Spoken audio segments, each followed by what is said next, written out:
Well, good afternoon, everyone. Let me start by saying that, as I indicated yesterday, I think it's extremely important here in the next couple of months not to have any earth-shaking changes with regard to defense and foreign policy. I think a precipitous drawdown in either Afghanistan or Iraq would be a mistake. I've so said publicly yesterday, and I hope that's precisely where these discussions end up.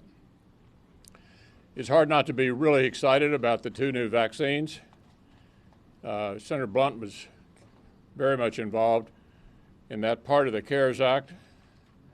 If you look at the effectiveness of the CARES Act, it has to be one of the most dramatic and effective pieces of legislation ever passed by the Congress. And I would remind everyone that it passed first in the Republican Senate and then was approved on a voice vote by the House. I'm focusing on the next couple of months. We hope to get an omnibus appropriation. I believe the Speaker would like to do that. I would like to do that. Hopefully that will be the view of the administration as well. And of course, we still are confirming well-qualified judges, largely to the district courts at this stage, and we intend to continue doing that as well until the end of the session.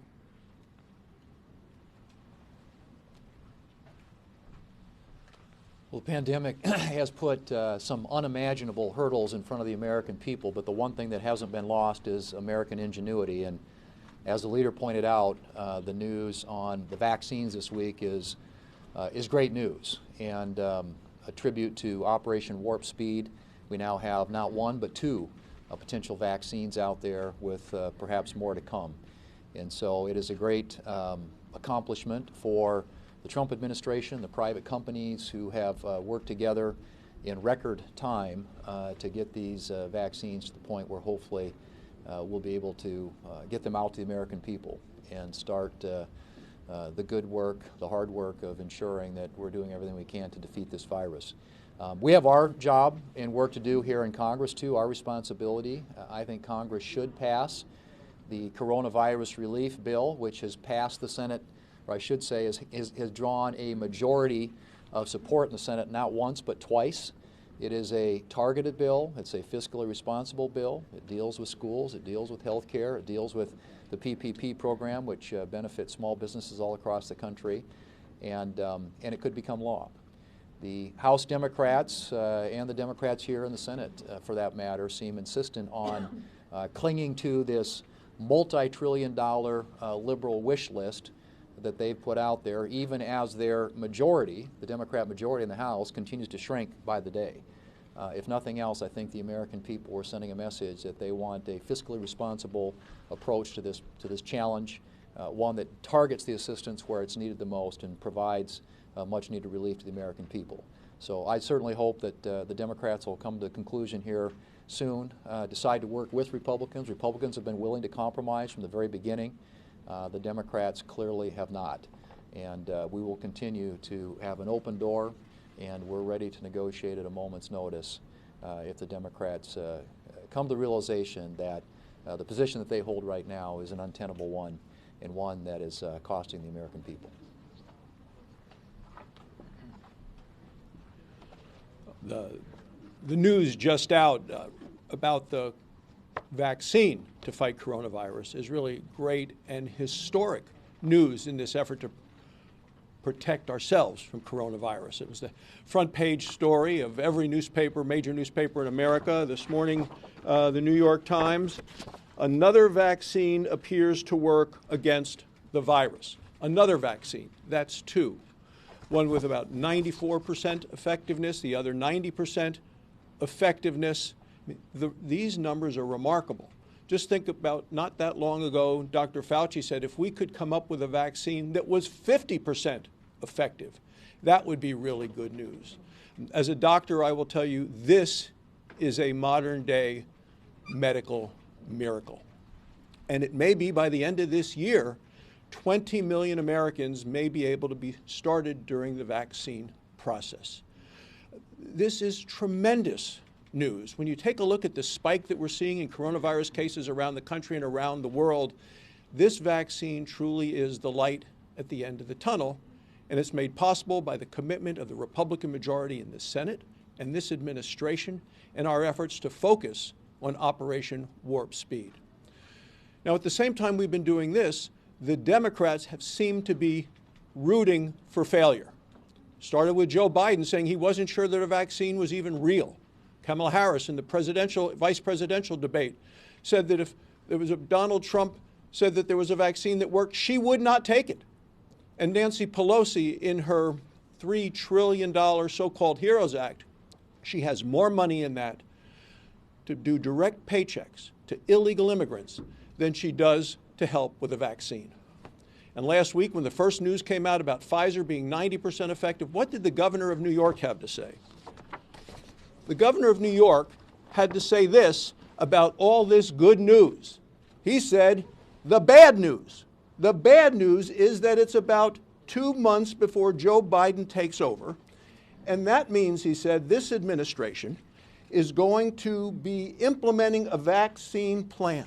This administration is going to be implementing a vaccine plan. And he calls that bad news. My question for the governor of New York and Democrats who think like him is, why is it bad news that American ingenuity and invention and investment could come up with such record-breaking efforts to develop a vaccine?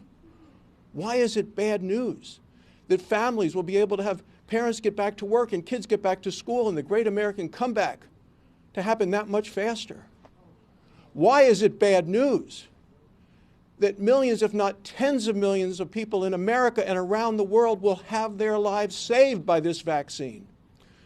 This is something to celebrate. This is a success for the world to turn to America and say, you have done it and you have done it right. Maybe that's the reason that the Democrats call it bad news.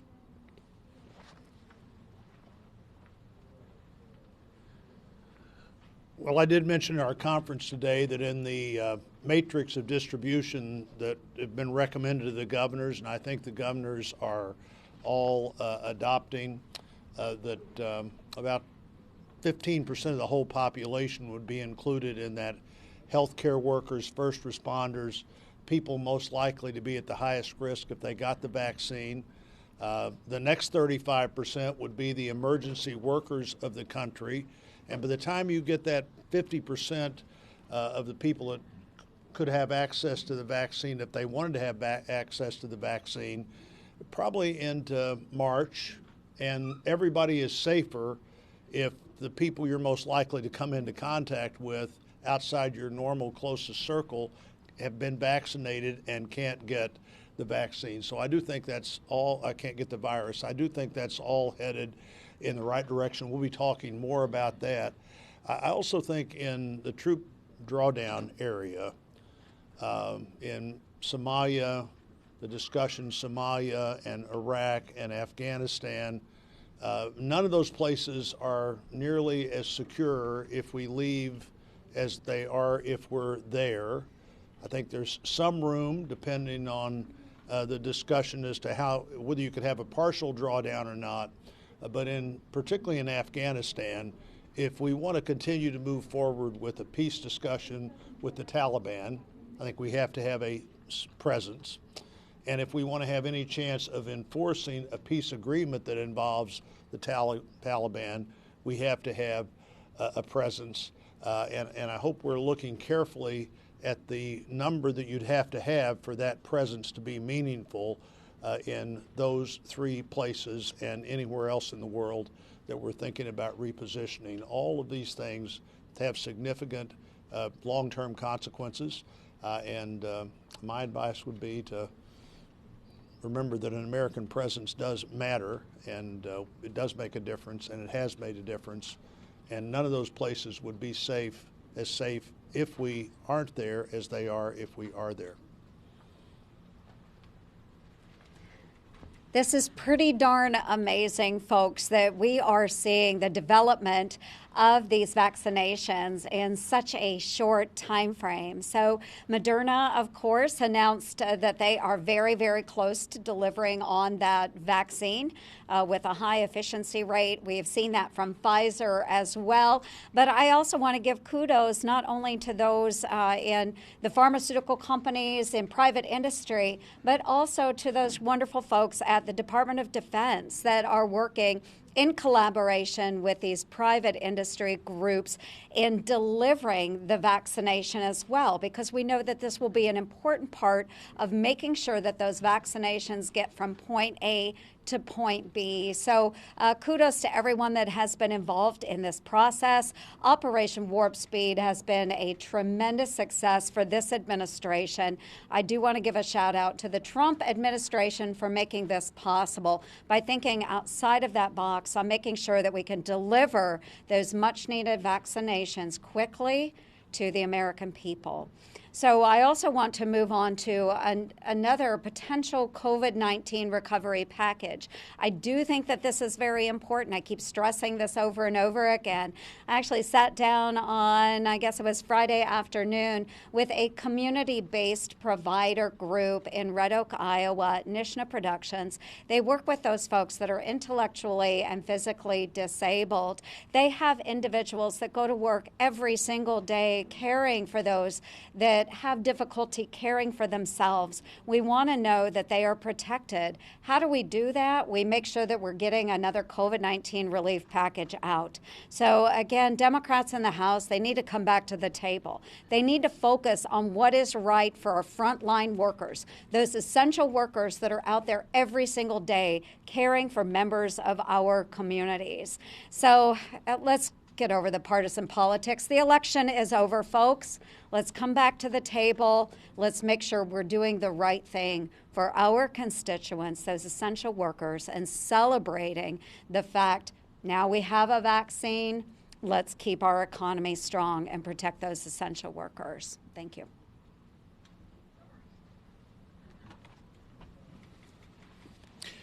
I, too, want to celebrate American ingenuity and recognize the achievements of these two pharmaceutical companies that recently announced the development of, it appears, highly effective vaccines to the COVID-19 virus. They, of course, in the coming weeks will be seeking formal approval for emergency use from the FDA.